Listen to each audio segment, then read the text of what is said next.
I'm 78 years old, and what I'm about to tell you has kept people alive, healthy, and out of hospitals for thousands of years, long before pharmaceutical companies existed, long before anyone could patent a plant and sell it back to you at 1,000% markup.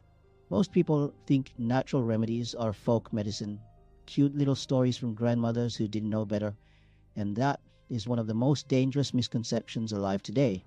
Because what traditional healers understood, what my mother understood with absolute clarity, was not superstition. It was pharmacology before pharmacology had a name. It was chemistry observed across generations, refined across centuries, passed from woman to woman through kitchens and gardens and quiet conversations that no university ever bothered to record. And here's what most people miss. The reason doctors don't know these things isn't because they aren't real. It's because there's no money in teaching them. There's no patent on ginger root. There's no billion-dollar market built around the thyme growing in your backyard. Medical education is shaped by what gets funded, and what gets funded is what can be sold. That is not a conspiracy theory. That is economics. Once you understand that, you start to look at everything differently. So, let me take you deeper. Because the real story isn't just that these remedies work, it's why they work, at a level most people never reach. The first thing my mother taught me was about garlic. Not garlic as a flavor, garlic as a living pharmaceutical system. When you crush a garlic clove, you trigger a chemical reaction. The cell walls break into compounds that were separated inside the clove. Alliin and the enzyme alliinase suddenly meet, and in that meeting they create allicin. This is not metaphor, this is biochemistry. Allicin is a sulfur-based compound with documented antimicrobial activity against bacteria, fungi, and viruses. It disrupts the cell membranes of pathogens. It interferes with their ability to reproduce. It does this without harming your cells, because your cells have a different structure. That selectivity is something pharmaceutical researchers dream about in antibiotics, and garlic figured it out through evolution. But it goes even deeper than that. Allicin is volatile. It degrades rapidly. This is why my mother always crushed garlic and waited 10 minutes before cooking it, or used it raw. That 10-minute window allows the allicin to fully form before heat destroys the enzyme that creates it. She didn't know the molecular chemistry, she knew the result. Generations of observation had preserved the correct technique even without the explanation. That's what traditional knowledge is. It's the conclusion without the published paper, and the conclusion was right. And there is something else about garlic that almost no one talks about. The cardiovascular research on garlic is substantial. Multiple clinical trials showing reductions in blood pressure, in LDL oxidation, in platelet aggregation. Platelet aggregation is what happens when blood gets sticky and starts forming clots. The garlic's sulfur compounds interfere with that process. They reduce the tendency of platelets to clump. This is the same mechanism targeted by low-dose aspirin therapies. But garlic does it without thinning the blood to the point of increasing bleeding risk, and without the gastric erosion that long-term aspirin use produces. The body receives garlic as a food. It processes it through normal metabolic channels. The effect is gentler, more distributed, and more sustainable over a lifetime than most pharmaceutical interventions that target the same outcome. Now go deeper still. Garlic also contains compounds called organosulfides that the liver uses directly in its detoxification pathways. Your liver operates in two phases when it processes toxins. Phase 1 oxidizes them, Phase 2 conjugates them for elimination. Garlic sulfur compounds support Phase 2. This is why cultures with high garlic consumption show different metabolic profiles.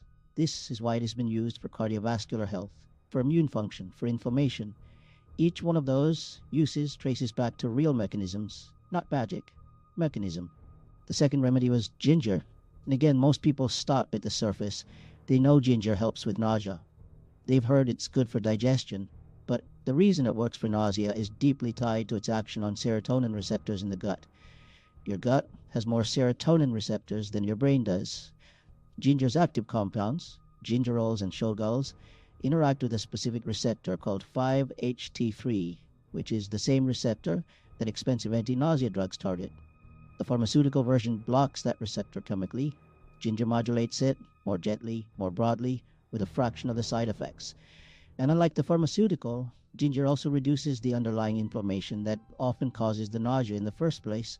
And here's what most people miss about ginger. Shogalls, which are the compounds that form when ginger is dried or cooked, are actually more potent anti-inflammatory agents than the gingerols in fresh ginger. This means fresh ginger and dried ginger are not the same medicine. My mother used fresh ginger for stomach upset and digestive problems. She used dried powdered ginger in longer preparations for joints, for circulation, for cold conditions that had settled deep. She didn't have the chemistry. She had the differentiation. She had noticed, or received the observation, that they behaved differently. And they do. Confirmed now in research, confirmed then in practice. The real power is in understanding that these plants are not single compounds. They are systems.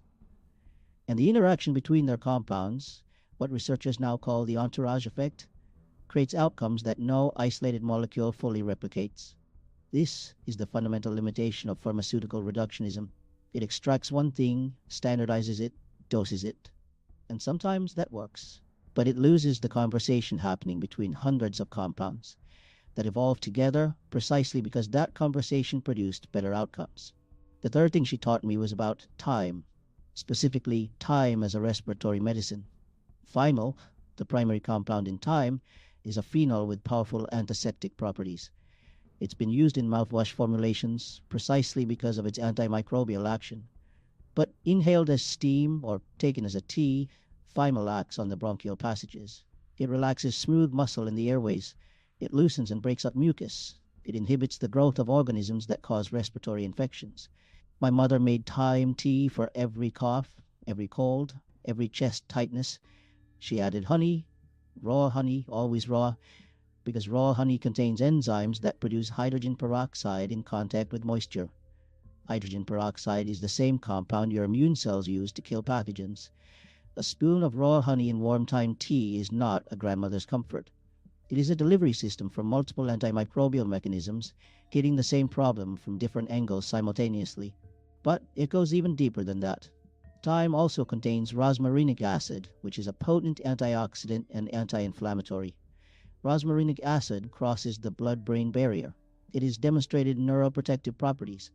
It reduces inflammatory cytokines, the same chemical messengers that, when dysregulated, drive conditions from arthritis to depression to cognitive decline. A plant used for centuries for coughs contains a compound now studied for neuroinflammation. This is not coincidence. This is what happens when you look closely at any medicinal plant. The depth never stops. The fourth remedy was apple cider vinegar, but not in the way people talk about it today. Today, people treat it like a magic weight loss potion. My mother used it with surgical precision. She understood that it was acid, that acid has specific applications. She used it on the skin for fungal issues, because fungi are highly sensitive to pH changes, and lowering the pH of the skin surface disrupts their environment without disrupting the deeper tissues. She used it in small diluted doses before heavy meals to support the acidic environment of the stomach that protein digestion requires. She never used it undiluted. She never used it casually, because she also knew, through observation, that too much acid in the wrong context causes harm. And this is perhaps the deepest layer of what she taught me. Every remedy has a context. The correct use of a plant is not just the plant. It is the timing, the form, the preparation, the dosage, the condition being treated, and the state of the person being treated. This is where traditional medicine was, in many ways, more sophisticated than the way we currently talk about supplements. A supplement culture that says, take this herb for this problem, has already reduced traditional knowledge to the same reductionism it criticizes in pharmaceuticals. The real knowledge is contextual. It reads the situation. It adjusts. The fifth remedy was chamomile. And here, I want to go deeper than the sleep stories.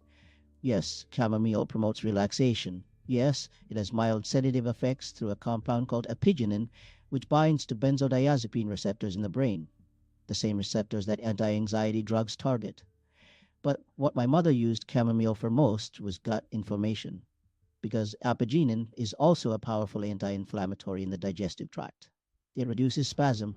It soothes the lining of the stomach and intestine. And the gut and the brain are in constant communication through the vagus nerve, the longest nerve in the autonomic nervous system, running directly from the brainstem to the intestines.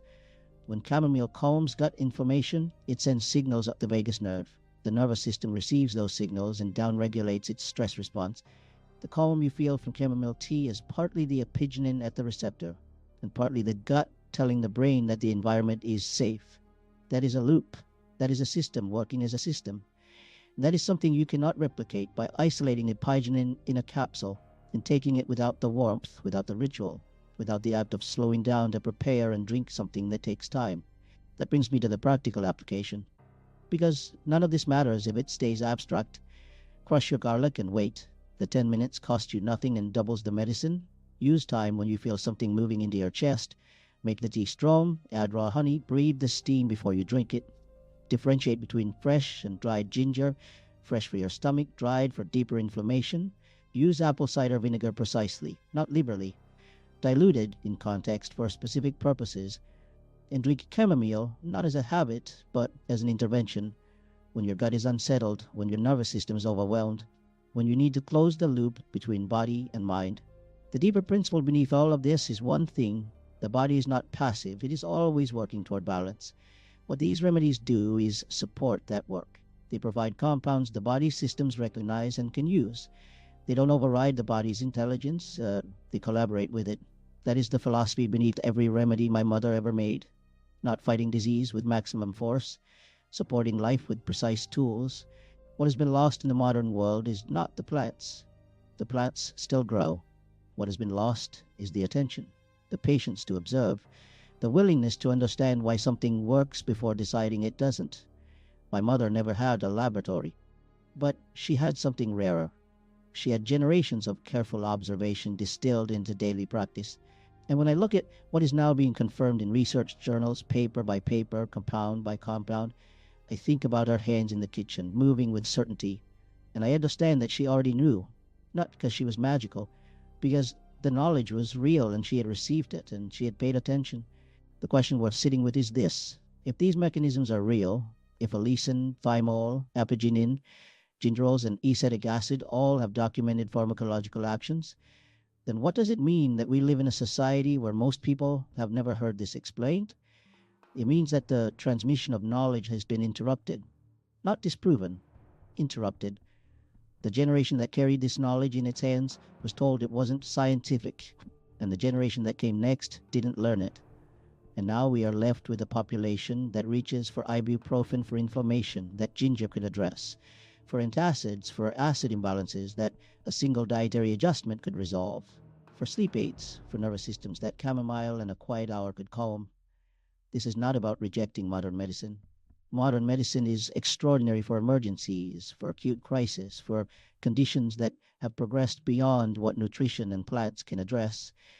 But between extraordinary interventions and doing nothing, there's an enormous space, and that space used to be filled with this knowledge. It can be again. That is available to all of us. It always has been.